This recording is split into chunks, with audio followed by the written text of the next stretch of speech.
Alain, propos d'un Normand. Salon d'automne.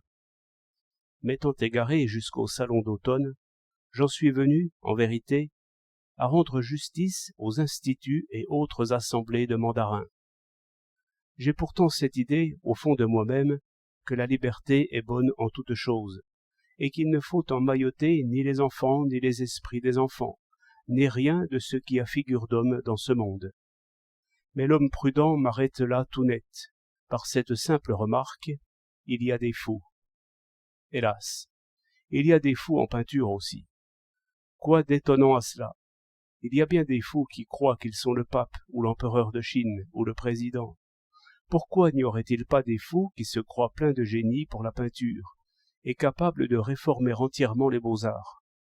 Cette folie est douce, et il ne peut être question d'enfermer un homme parce qu'il voit la peau des femmes en bleu et en vert et toutes choses en petits morceaux de couleur pure, comme du verre craquelé.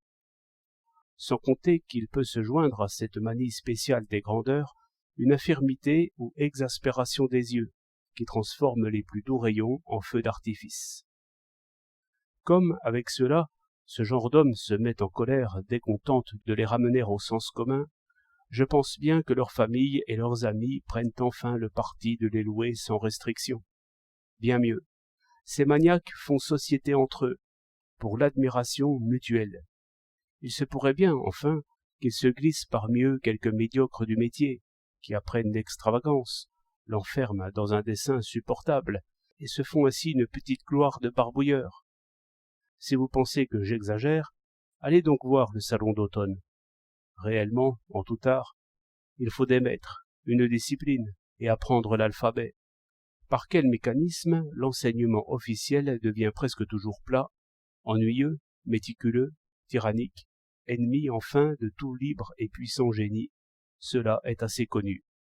Certes, des Pyrrhus tout nus, avec un casque, des Hermiones dans des draps de lit, et des agricultures nourrissant des industries, nous en avons vu assez et trop.